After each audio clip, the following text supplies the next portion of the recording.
आदाब नाजरीन, खबरनामे में आपका इस्तकबाल है। मैं हूं आपके साथ रेशमा। आइए नजर डालते हैं इस वक्त की हेडलाइंस पर। रियासतों के चीफ सेक्रेटरियों की चौथी कॉन्फ्रेंस की सदारत करेंगे वजीर आजम नरेंद्र मोदी। मरकज और रियासती हुकूमतों के दरमियान शराकतदारी को फरोग देना है असल मकसद।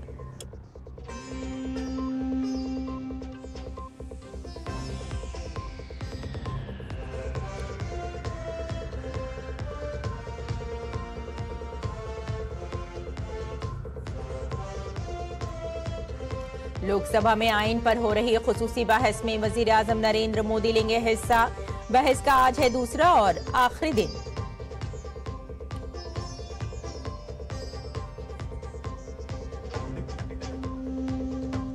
वजीर दाखिला अमित शाह से छत्तीसगढ़ के 3 रोजा दौरे पर। नक्सल मुतासिर इलाकों का करेंगे दौरा और सिक्योरिटी और अमन से मुताल्लिक प्रोग्रामों में लेंगे हिस्सा।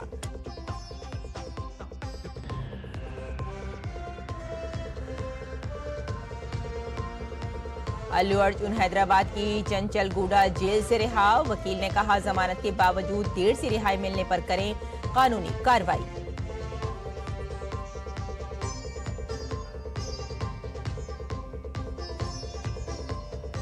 पहाड़ों से आने वाली बर्फीली हवाओं ने मैदानी इलाकों में सर्दी में किया इजाफा। दूसरी तरफ तमिलनाडु, केरल और पुडुचेरी में बारिश बनी आफत।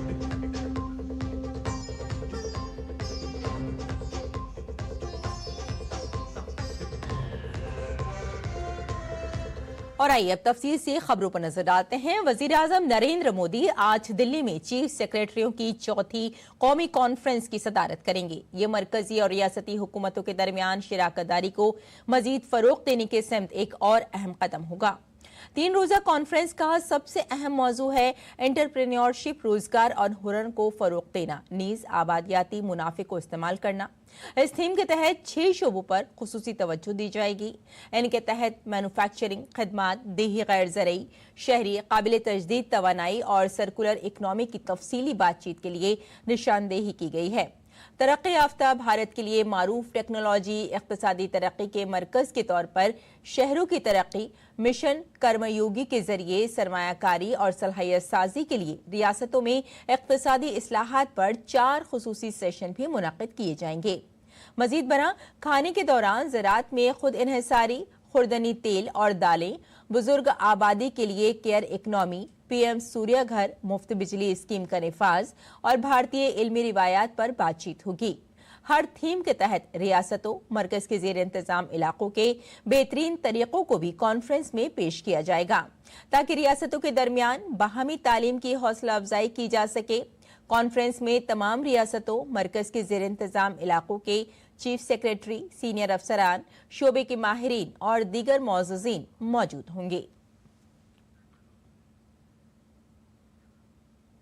भारतीय आइन के 75 साल की शानदार सफर पर आज लोकसभा में बहस को आगे बढ़ाया जाएगा। पार्लियामेंट में इस 4 रोजा बहस के पहले 2 दिन लोकसभा के लिए मखसूस हैं। इसी वजह से आज हफ्ते को एक खुसूसी इजलास का इनेकाद किया जा रहा है।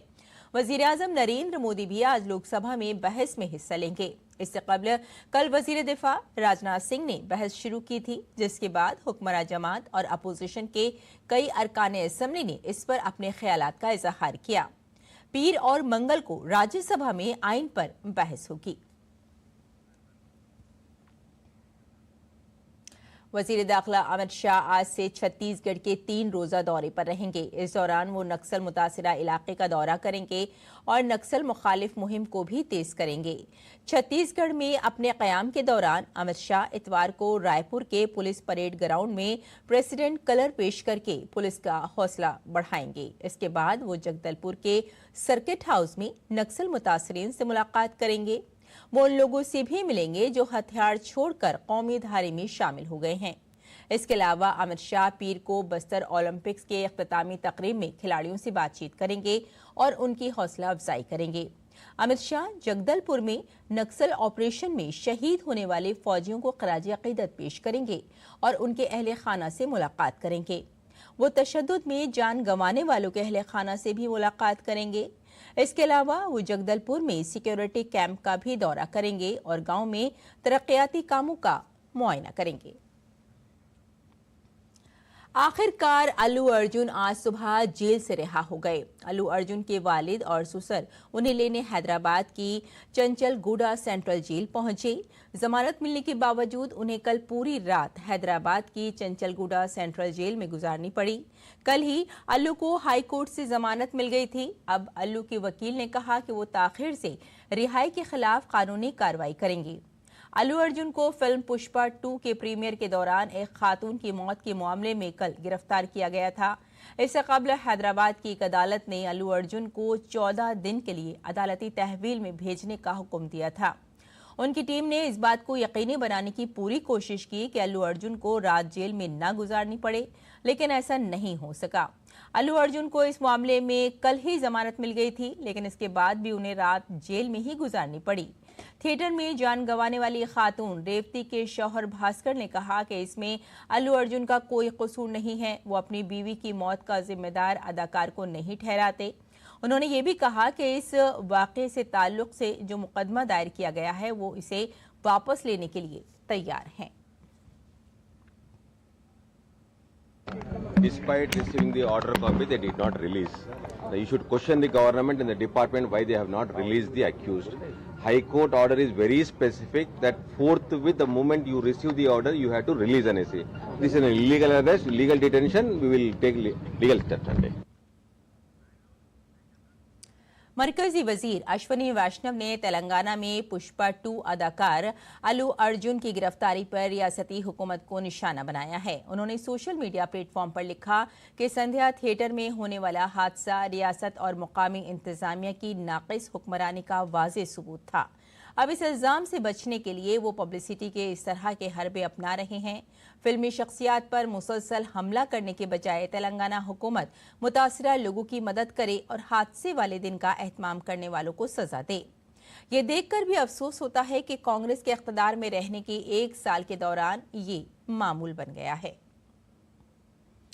देवेंद्र फडणवीस की काबीना की तौसी कल नागपुर में होगी। पहले खबर आई थी कि 14 दिसंबर को मुंबई में काबीना की तौसी होगी।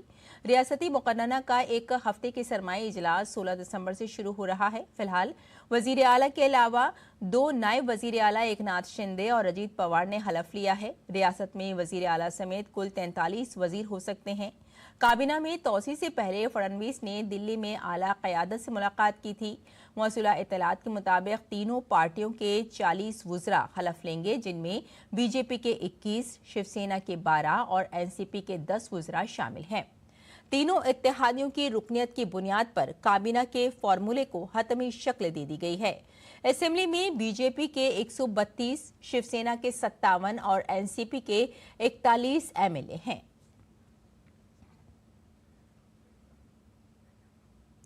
और वाराणसी में काशी विश्वनाथ कॉरिडोर की तीसरी सालगिरह कल बड़ी धूमधाम से मनाई गई। 3 बरसों के दौरान 14 करोड़ से ज्यादा अकीदतमंद दर्शन कर चुके हैं। धाम के इलाके समेत मंदिर के अहाते की सजावट के साथ साथ मंदिर के अहाते में यज्ञ हवन भी किया गया है। इसके साथ ही 3 साल मुकम्मल होने पर काशी विश्वनाथ ट्रस्ट के जरिए सखावती प्रोग्राम भी मुनक्किद किए जा रहे हैं। डिविजनल कमिश्नर कौशल शर्मा ने सुंदरा अस्पताल BHU के मरीजों के लिए खाने के गाड़ी को भी झंडी दिखा दी है। पिछले 3 सालों के दौरान 14 करोड़ से ज्यादा अकीदतमंदों ने काशी विश्वनाथ मंदिर में पूजा की है। इससे मंदिर समेत पूरे बनारस की माशी हालत में बेहतरी आई है। काशी विश्वनाथ कॉरिडोर धाम का इफ्तिताह वजीर आजम नरेंद्र मोदी ने 13 दिसंबर 2021 को किया था। उत्तर प्रदेश में संभल के जिला मजिस्ट्रेट राजेंद्र पैंसिया ने शाही जामा मस्जिद का दौरा किया और मस्जिद के इर्द गिर्द सड़कों, नालों और पानी के ढांचों पर गैर कानूनी तजावुजात को हटाने की हिदायत की। उन्होंने कहा कि ये मुहिम अगले 3 माह तक जारी रहेगी। उन्होंने बिजली की चोरी को रोकने के लिए ढके हुए तार लगाने के मंसूबे का भी जिक्र किया। ASI के जरिए मस्जिद की तहकीकात से मुतालिक अदालती हुक्म के बाद हाल ही में संभल के इलाके में पुरतशद्दुद झड़पें हुई थी। 4 अफराद मौके पर ही दम तोड़ गए और मुतादिद जख्मी हो गए थे।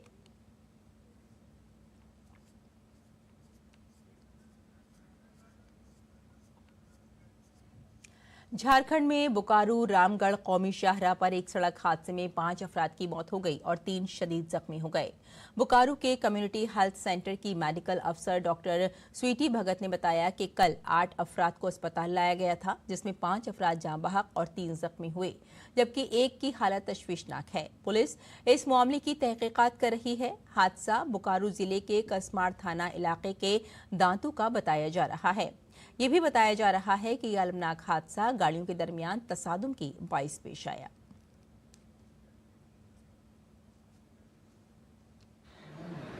करीबन 5 लोग एक बोले में करीबन 8 लोग होंगे, जिसमें से 5 लोग की मतलब ब्रॉड डेड थे। वो लोग तिथि लाया गया था हॉस्पिटल में और उसमें से एक की हालत बहुत गंभीर थी, जिनको रेफर किया गया है, और 2 लोग ठीक थे। उसमें से एक बच्ची और एक लेडीज थी जो जिनको रेफ़र किया गया, उनको लेकर हायर सेंटर पर गई है और परिजन लोग पहुंचे नहीं थे। करीबन 1-1.5 घंटे बाद प्रशासन थाना प्रभारी को यहाँ से कॉल किया गया, तो कसमार के थाना प्रभारी है, दांतों के आसपास एक्सीडेंट हुआ है, तो उसके परिजन आ गए हैं अभी और उसका प्रशासन लोग उसका पूछताछ वगैरह कर रही है, प्रोसेस जारी है अभी। और बहरिया के नए सर्वे जहाज निर्देशक को 18 दिसंबर को नेवल डॉकयार्ड विशाखापट्टनम में नेवल फ्लैट में शामिल किया जाएगा। भारतीय बहरिया के ताज़ा तरीन सर्वे जहाज निर्देशक तकरीबन 3,800 टन वजनी है और इसकी लंबाई 110 मीटर है। ये समुद्री जहाज 2 डीजल इंजनों से चलता है। भारतीय बहरिया का ये नया जहाज इंतहाई जदीद तरीन हाइड्रोग्राफिक और समुद्री सर्वे के आलात से लैस है। सर्वे वेसल प्रोजेक्ट का दूसरा जहाज डायरेक्टो हाइड्रोग्राफिक सर्वे इमदादी नेविगेशन और मैरीटाइम ऑपरेशन करने के लिए डिज़ाइन किया गया है। ये जहाज के साबिक डायरेक्टर के दोबारा जन्म की अलामत है और पहला जहाज 32 साल की सर्विस के बाद 19 दिसंबर 2014 को नेवल फ्लाइट से खारिज कर दिया गया। ये बहरी जहाज GRSE कोलकाता में बनाया गया है। जहाज की तामीर में 80% से ज़ायद देसी मवाद इस्तेमाल किया गया है। ये कामयाबी जहाज के डिज़ाइन और तामीर में भारत की महारत और भारतीय बहरिया की खुद इन्हिसारी की तस्दीक करती है। वज़ीर मुमलिकत बराए दिफा संजय सेठ इस तकरीब में मेहमान खुसूसी होंगे। नीज़ बहरिया और गार्डन रीच शिप बिल्डोज़र और साथ में बिल्डर्स और इंजीनियर्स के सीनियर अफसरान समेत मुअज़्ज़ज़ मेहमान शिरकत करेंगे। भारत में तवानाई के बहरान से निपटने के लिए हुकूमत और अवाम दोनों कोशिशें कर रहे हैं। तवानाई के तहफ़्फ़ुज़ का कौमी दिन 14 दिसंबर को मनाया जाता है, जिसका मकसद तवानाई के तहफ़्फ़ुज़ की अहमियत को फ़रोग़ देना, तवानाई के ज़राए को सही तरीके से इस्तेमाल करना और तवानाई की बचत के हवाले से अवामी बेदारी फैलाना है। PM सूर्या घर मुफ्त बिजली स्कीम तवानाई के तहफ़्फ़ुज़ की सिमत में कारगर साबित हो रही है। देखिए देहरादून से ये खास रिपोर्ट। मुतवस्सित और गरीब तबके के खानदानों को महंगे बिजली के बिलों से राहत फराहम करने के लिए वजीर आजम नरेंद्र मोदी ने PM सूर्या घर मुफ्त बिजली स्कीम शुरू की है। मरकजी हुकूमत के इस स्कीम के शानदार नताइज देखने को मिल रहे हैं। इस स्कीम के तहत उत्तराखंड की राजधानी देहरादून के बहुत से बाशिंदों ने अपने घरों में सोलर पैनल लगाए हैं, जिसकी वजह से उनके घरों के बिजली के बिल सिफर हो गए हैं। देहरादून के मोहकमपुर माजरी के रहने वाले विद्यादत्त नौटियाल ने PM सूर्या घर योजना से सब्सिडी का फायदा उठाते हुए अपने घर में 3 किलोवाट का सोलर पैनल लगाया है, जिसकी वजह से उनका बिजली का बिल सिफर हो गया है। इस स्कीम के फवायद को देखकर वो अपने इलाके के दीगर लोगों को भी सोलर पैनल लगाने के बारे में आगाह कर रहे हैं।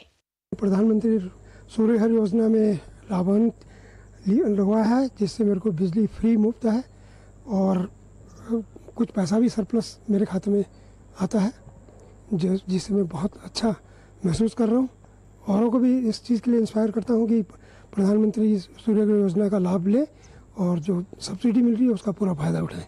देहरादून के बहुत से लोगों ने PM सूर्या घर मुफ्त बिजली स्कीम के तहत सब्सिडी हासिल की है। इसका फायदा ये है कि बिजली का बिल सिफर पर आ रहा है। ऐसे जब लगाया था तो कम से कम 2-2.5 के आसपास का पड़ा था, पर सूर्य घर योजना के बाद उसमें कुछ सब्सिडी मिल रही है। पहले काफी ज्यादा था, अब तो 0 ही आ रहा है, मतलब कम ही हो गया बिल्कुल। फवाइद को देखते हुए पीएम सूर्य घर योजना को जबरदस्त रद्द-ए-अमल मिल रहा है। उत्तराखंड में इस स्कीम के तहत अब तक 8,962 लोगों ने सोलर पैनल लगाए हैं। महकमा भी कोशिशें कर रहा है। एनर्जी कॉर्पोरेशन का मकसद 3 साल में 40,000 सोलर रूफटॉप्स लगाने का है, जबकि मार्च 2025 तक 10,000 सोलर पैनल लगाए जाने हैं। इस योजना के तहत अभी तक हम लोग जो है 8,962 लोगों को सोलर रूफटॉप लगा चुके हैं। हमारा इस साल का 10,000 का लक्ष्य है, जिसमें से 8,962 तक लगे, यानी कि मार्च तक हमें 10,000 कंप्लीट करने हैं। पीएम सूर्य घर मुफ्त बिजली स्कीम से मुस्तफीद हो रहे हैं। जहां अवाम पीएम सूर्य घर मुफ्त बिजली स्कीम से मुस्तफीद हो रहे हैं, वहीं ग्रीन एनर्जी मिशन को फरोग देकर माहौलियाती तवाजुन को बरकरार रखने में भी मददगार साबित हो रही है। Bureau report, GD news Urdu खबरें। और भारत में दोपहिया गाड़ियों की फरोख्त ने नवंबर में एक नया रिकॉर्ड कायम किया। नवंबर में दोपहिया गाड़ियों की फरोख्त 16.05 लाख यूनिट्स के साथ पहली बार 16 लाख यूनिट से तजावुज कर गई। Society of Indian automobile manufacturers SIAM के जारी करदा अदद-ओ-शुमार के मुताबिक नवंबर में भारत में मुसाफिर गाड़ियों की फरोख्त 3.48 लाख यूनिट रही, जो गुज़िश्ता साल के इसी महीने के मुकाबले में 4.1% ज्यादा है। नवंबर 2024 में मुसाफिर गाड़ियां 3 पहिया, 2 पहिया और क्वाड्री साइकिल समेत ऑटोमोबाइल की कुल पैदावार 24,07,351 यूनिट थी। SIAM के डायरेक्टर जनरल राजेश मेनन ने कहा कि अक्टूबर में त्योहारों के दौरान जो मांग देखी गई वो नवंबर में भी पूरी सनत के लिए जारी रही। इस माह के शुरू में जारी करदा आदद-ओ-शुमार से पता चलता है कि नवंबर के दौरान घरेलू मार्केट में कारों और SUV की फरोख्त में इजाफा हुआ है। इसके साथ ही SUV जुमरे में अहम तरक्की दर्ज की गई। इस अरसे के दौरान बड़ी कार मैन्युफैक्चरिंग कंपनियों की फरोख्त में भी इजाफा देखा गया है। और आलमी सतह पर गैर यकीनी सूरत हाल के बावजूद माली साल 2024-25 में भारत की इक्तिसादी शरह-ए-नमो मुस्तहकम रहेगी। मजमूई घरेलू पैदावार GDP 2025-26 में 6.7% की शरह से बढ़ने की तवक्को है। केयर एच रेटिंग को उम्मीद है कि भारत की हुकूमत मालियाती इस्तेहकाम की राह पर गामजन रहेगी। इससे माली साल 2024-25 में भारत की GDP की नमो 6.5% और माली साल 2025-26 में 6.7% होने का इम्कान है। रिपोर्ट के मुताबिक आने वाली सहमाहियों में खुर्दा अफरात-ए-ज़र में कमी आने की तवक्को है। इसके साथ ही ये तवक्को की जाती है कि खरीफ की अच्छी फसल और रबी की बुआई के लिए साजगार हालात की वजह से खुराक की अफरात-ए-ज़र में कमी आएगी। खुर्दा अफरात-ए-ज़र सब्जियों को छोड़कर गुज़िश्ता चंद महीनों में 4% से कम रहा है। औसत खुर्दा अफरात-ए-ज़र माली साल 2024-25 में 4.8% और माली साल 2025-26 में 4.5% रहने की तवक्को है। बुनियादी अफरात-ए-ज़र के नरम रहने की तवक्को है, जो माली साल 2024-25 में औसतन 3.5% और माली साल 2025-26 में 4.3% रहेगी। माली साल 2024-25 में थोक अफरात-ए-ज़र की औसत शरह 2.5% और माली साल 2025-26 में 3% रहने का तखमीना है। मजबूत ज़रई पैदावार और खदमात के शोबे की बेहतर कारकर्दगी से GDP की शरह नमू को बढ़ाने में मदद मिलेगी। सरकारी महसूल के हवाले से रिपोर्ट में कहा गया है कि ये बजट के हदफ के मुताबिक होगा। रिपोर्ट में तवक्को जाहिर की गई है कि 2024-25 में भारत का करंट अकाउंट खसारा CAD GDP के 0.9% पर रहेगा। बरामदात के महाज पर रिपोर्ट में माली साल 25 में तिजारती बरामदात में 2.5% और खदमात की बरामदात में 13% की मजबूत नमू को पेशगोई की गई है।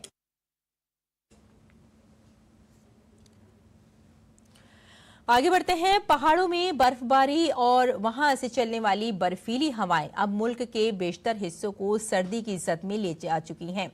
दिल्ली NCR समेत पूरा शुमाली भारत इस वक्त सर्द लहर से दो चार है। धूप निकलने के बावजूद सर्दी बहुत है। भारत के महकमा मौसमियात IMD ने दिल्ली NCR, पंजाब, हरियाणा और राजस्थान के लिए सर्द लहर का इंतबाह जारी किया है। मणिपुर, मिजोरम और त्रिपुरा में भी शदीद बारिश का इम्कान है। दरियासना जनूबी रियासतों तमिलनाडु, केरला और पुडुचेरी में शदीद बारिश जारी है। भारत के महकमा मौसमियात ने तमिलनाडु में शदीद बारिश की पेशगोई की है। दिल्ली में दरियाए जमुना की आलूदगी पर खूब हंगामा होता है। इसे साफ करने के वादे भी किए जाते हैं। दिल्ली में आम आदमी पार्टी की हुकूमत ने पिछले 10-11 सालों में जमुना की सफाई पर पानी की तरह पैसा बहाया है। ताहम तमाम दावों और वादों के बावजूद दरियाए जमुना की आलूदगी कम होने के बजाय बढ़ती जा रही है। देखें हमारे नुमाइंदे गिरीश निशाना की ये ग्राउंड रिपोर्ट। दिल्ली में यमुना नदी की सफाई के भले ही बड़े बड़े दावे किए गए हों, लेकिन आज भी यमुना नदी की स्थिति दयनीय बनी हुई है। किस तरह की है ये स्थिति, इस पर ज्यादा बात करने के लिए हमारे साथ मौजूद हैं राहुल प्रहरी जी, जो पर्यावरणविद हैं और जिन्होंने दिल्ली के अंदर पैदल यात्रा की अपनी, जहां से यमुना नदी की शुरुआत होती है दिल्ली में और जहां पर खत्म होती है। बात करते हैं। जब यमुना नदी दिल्ली में आती है तो जीवित होती है, लेकिन जब दिल्ली से नदी जाती है तो मर जाती है, जैविक रूप से तो मर जाती है। ऐसा मुझे यात्रा करने के बाद ज्ञात हुआ। 22 से अधिक नाले ऐसे हैं दिल्ली के अंदर जो दिल्ली सरकार के अंडर आते हैं, जो STP यानी सीवर ट्रीटमेंट प्लांट होता है, जिसका काम होता है घरों से निकलने वाला जो मलमूत्र गंदा जल होता है उसको शुद्ध कर करके एक नॉर्मल लिमिट के अंदर, यानी BOD, COD, TSS की एक मात्रा होती है, उस मात्रा पे फिल्टर करने के बाद नदी के अंदर वो पानी आए, जिससे नदी की जो प्रकृति है वो बिगड़े ना। अब समझ में ये चीज़ नहीं आती है कि जब हमारे पास एक सिस्टम है, व्यवस्था है, उसके बाद भी STP प्रॉपर काम क्यों नहीं कर रहे हैं विद इन लिमिट्स। जहाँ हम खड़े हैं यहाँ तक आते आते यमुना नदी का BOD 25, 30, 28 ये रहता है, यानी 5 से ऊपर BOD के पानी को हम नहाने धोने हाथ लगाने के लिए उपयोग नहीं कर सकते। जैसे ही आप कलिंदी कुंज घाट जो ओखला बैराज का अंतिम छोर है वहाँ जाएंगे, वो दिल्ली यमुना का मोस्ट पोल्यूटेड स्ट्रेच आपको मिलेगा। वहाँ अबू फजल ड्रेन भी आपको गिरता हुआ दिखाई देगा। सहादरा दिल्ली का तीसरा बड़ा नाला भी वहाँ आपको गिरता हुआ दिखाई देगा। यानी वहाँ जाने के बाद आप नदी और नाले में अंतर नहीं कर सकते। तमाम सरकारें आई दिल्ली के अंदर, उन्होंने बड़े बड़े दावे किए नदियों को साफ करने को लेकर, लेकिन ग्राउंड रियलिटी ये है कि जमीन पर जो STP है वो काम नहीं कर रहा है। क्या यमुना नदी इस समय नहाने योग्य है या इस्तेमाल करने योग्य है? बिल्कुल छूने योग्य भी नहीं है। आपको स्किन डिजीज हो सकती है, और मैं तो कहता हूँ दिल्ली सरकार को एक डाटा भी देना चाहिए कि water borne disease, hepatitis A, पीलिया, जॉइंटिस, आंतों का बुखार, त्वचा संबंधी रोग, ऐसी तमाम बीमारियां इस दूषित जल के कारण उत्पन्न होती हैं। मनुष्य तो फिर भी कुछ ना कुछ व्यवस्था करके पी पा रहा है, लेकिन मेरे पीछे आप देख रहे होंगे कुछ पशु आपको दिखाई दे रहे होंगे, वो इसी जल को पीते हैं, यानी कि उनके इंटरनल ऑर्गन खराब होना तय है। हमारे साथ पर्यावरणविद दीपक मगध हमारे साथ मौजूद हैं।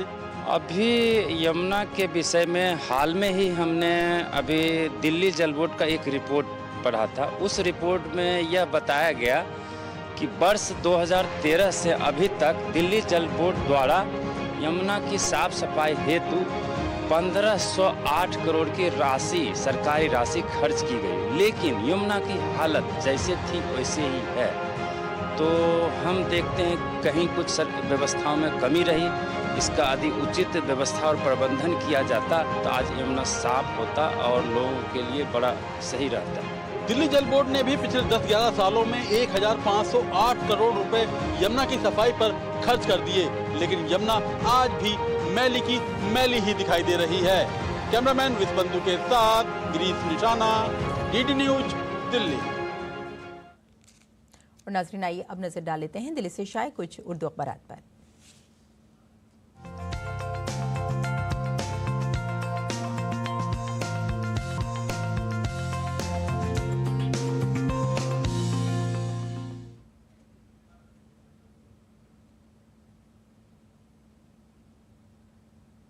तो नाज़रीन अखबारात के जायजे में सबसे पहले बात इस खास खबर की। वज़ीर आज़म का साबिक़ा हुकूमतों पर तर्ज कुंभ की अहमियत पर कोई तवज्जो नहीं दी गई। अपने खिताब में वज़ीर आज़म ने कहा मुल्क और रियासत की साबिक़ा हुकूमतों ने कुंभ की अहमियत पर कोई तवज्जो नहीं दी, और साथ में उन्होंने ये भी कहा कि माकुंभ हमारे मुल्क के सकाफती और रूहानी सफ़र की एक बावक़ार और जिंदा अलामत है।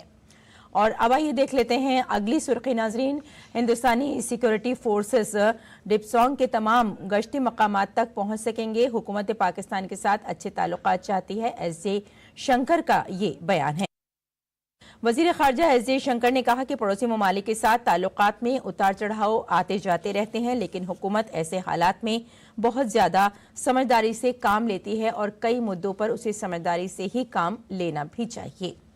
और अब देख लेते हैं नाजरीन अगली सुर्खी। नायब सदर, वजीर आजम, लोकसभा स्पीकर और अपोजिशन लीडर की क़यादत में शहीदों को खराज अकीदत पेश किया गया। और आपको बता दें कि 13 दिसंबर 2001 को दहशतगर्दाना हमले से पार्लियामेंट की हिफाजत करते हुए अपनी जानों का नजराना जिन्होंने पेश किया था, उन्हीं शहीदों को खराज अकीदत पेश किया गया। और नाजरीन अब ये एक अच्छी खबर है। न्यू अशोक नगर और साहिबाबाद स्टेशनों के दरमियान ट्रायल मुकम्मल हो चुका है और अच्छी बात यह है कि स्टेशन पर तकरीबन 12,000 गाड़ियों की गुंजाइश वाली पार्किंग भी होगी। जी हां, एनसीआरटीसी के दिल्ली गाजियाबाद मेरठ आरआरटीसी कॉरिडोर पर न्यू अशोक नगर और साहिबाबाद स्टेशनों के दरमियान ट्रायल तकरीबन पूरी तरह से मुकम्मल हो चुका है और जनवरी 2025 तक ऑपरेशनल होने की उम्मीद बताई जा रही है। और अब देख लेते हैं अगली सुर्खी। वक्त आ गया है कि शामी अवाम को अमन इस्तेहकाम हासिल हो। सऊदी अरब और बरतानिया के बीच एक अहम बातचीत हुई है। सऊदी अरब और बरतानिया ने शामी अवाम की सलामती, खूनरेज़ी रोकने और शामी रियासतों और ख़ासतौर से जो रियासती इदारे हैं उनका तहफ़्फ़ुज़ यकीनी बनाने के लिए किसी भी इक़दाम का खैर मक़दम किया है। यानी दोनों के बीच जो बातचीत हुई है उसमें शामी अवाम को सपोर्ट किया जाएगा और इसके लिए कई अहम कदम उठाए जाने की उम्मीद बताई जा रही है। तो नाज़रीन, ये था अखबारात का मुख्तसर जायज़ा और आइए अब लौटते हैं बुलेटिन की जानिब और मौसम के मिजाज पर एक नज़र डाल लेते हैं।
तो नाज़रीन, बुलेटिन में फिलहाल इतना ही। इजाजत दें, आदाब।